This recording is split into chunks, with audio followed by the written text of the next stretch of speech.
Hello and welcome to the Official Watchers YouTube channel here at Jardin du Mayfair, heaven on earth for the watch enthusiast. I am so excited to be bringing you the yellow gold Le Mans. I've been very excited to do this one and here it is. I cannot wait to get into it. A tech team informed me that up to 72% of you guys aren't subscribed. So if you could tap that subscribe button, it would mean the world to me and it means I can keep these videos coming fresh and hot every single week. So without fail, let's get into it. Let's find out a little bit about this lovely watch.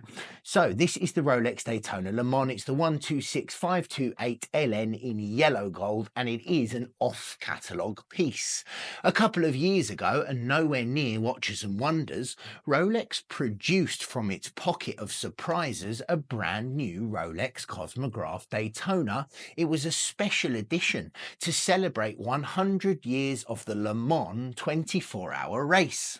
It was released in white gold in 2023 and I'm very proud to say we got the first one and did the first YouTube review. So if you haven't checked that out, you can check it out after this if you'd like to compare them.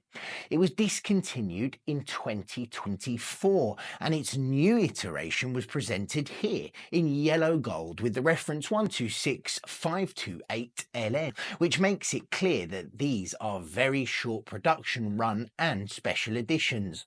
I'm going to go straight into a theory that I've got, which is there a possibility that they could discontinue this one, the Watches and Wonders coming up, make a rose gold for 1 year, and then in 2026 give us a platinum for that grand finale? If Rolex missed that trick, I'd be very disappointed indeed. But let's see. Let me know in the comments what you think of that theory. So, given that the Daytona was originally going to be called the Rolex Le Mans, these are very appealing throwback models. Le Mans is considered to be the world's greatest endurance sports car race, which has seen speeds of up to 200 miles per hour. Yeah, you heard that right. 200 miles per hour on its famous Muslan Straight. All teams must rotate 3 drivers through one car during the race, with no one driver behind the wheel for more than a total of 14 hours. Drivers change during pit stops for refueling or tyre changes. The race is held on the 8.5-mile Circuit de la Sarthe in France and began in 1923 as a way for car manufacturers to showcase both the speed and durability of their vehicles in prolonged high-speed competition.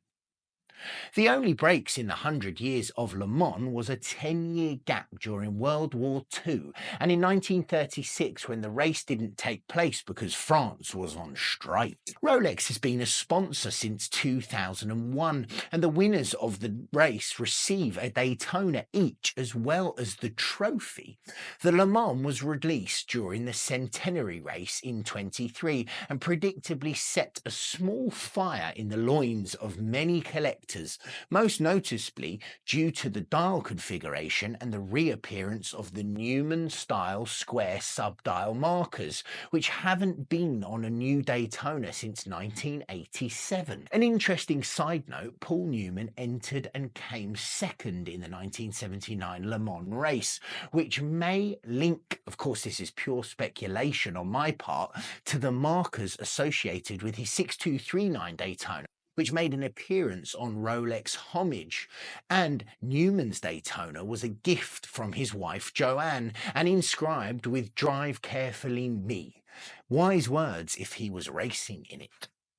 Naturally, because Rolex are saucy flirts who almost never give collectors exactly what they want, it looks like the Le Mans Daytona is going to be a precious metal run.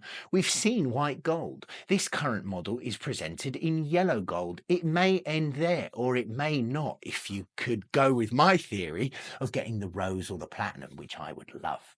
But who knows where the brand will go next? Certainly not me, but I'll be there in April to find out. And I can't ever see this being produced in steel.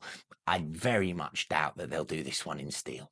That said, it really does look superb in precious metal, so they haven't made any design mistakes in my opinion, and the extra weight of the material lets you know that you've got something subtle but special. And there is something special indeed sitting right here. Stats are the same as any other Daytona, and the watch is a perfect fit for the majority of wrists out there at 40mm, just shy of 12mm thick, with a lug to lug of 46.6mm, and the 100 water resistance that we all know and love. I don't think it would be too much of a stretch to note that the dial of the Le Mans is an aesthetically pleasing modern hybrid of the 6263 Big Red and the Newman Daytonas, which we have reviewed on this channel. Given that 2023 marked the 60th anniversary of the Rolex Daytona, as well as 100 years of the famous endurance race, these various nods to the golden oldies are significant. I have to add that the deco-styled square Newman markers give the Le Mans the best subdials that I've ever seen on a modern Rolex. Be still, my heritage-driven heart. This one is ticking a lot of boxes for me. Another nice touch is the 100 marker of the Cerachrom bezel being highlighted in red to mark the centenary. Again, subtle, but very cool. The Le Mans Edition Daytona features an exhibition caseback, as well as a different movement, the caliber 4132, which is particular to the watch, as the standard Daytona 12-hour subdial, which is located at 9, has been dispatched in favour of a 24-hour one, because what's the point in having a Le Mans chronograph that only measures half the race? Exactly. Unless Rolex plans to make any more 24-hour chronographs as the year go on, caliber 4132 is going to be fitted to this watch and this watch only. The Le Mans Special Edition really does have it all. They celebrate 100 years subtly and without splashy branding. They are ultra-modern with iconic vintage cues, not to mention a model-specific movement, and this yellow-gold variant is an altogether warmer rendition of the original white release. There's a strong reason to collect all of the Le Mans set, I'm sure, and I suspect that some of these collectors will be looking to do exactly that. This Daytona has driven fans wild from the start, but the Le Mans just takes it to a whole other level. On top of that, it is basically impossible to get from the AD. As I understand it, you'd had to have bought 30, 40, 50 pieces before even being considered for something like this. It is a truly, truly special piece, and available now at official watches at £214,000. Guys, let me know in the comments. I love hearing what you think. Tell me what you think about this watch. Another thing that I'd like to end with is that when I did the white gold review, I said that that was like a grail style piece for me. White gold has always driven me wild. I would always, well, 99% of the time, choose it over yellow. But now I've got this thing in hand and on wrist, I have to say, this is not an easy choice. So let me know which one you choose of the two, and I can't wait to hear all of your thoughts. Thank you for joining me here at Jardin du Mayfair. Heaven on earth for the watch enthusiast, and I will see you next week for another one.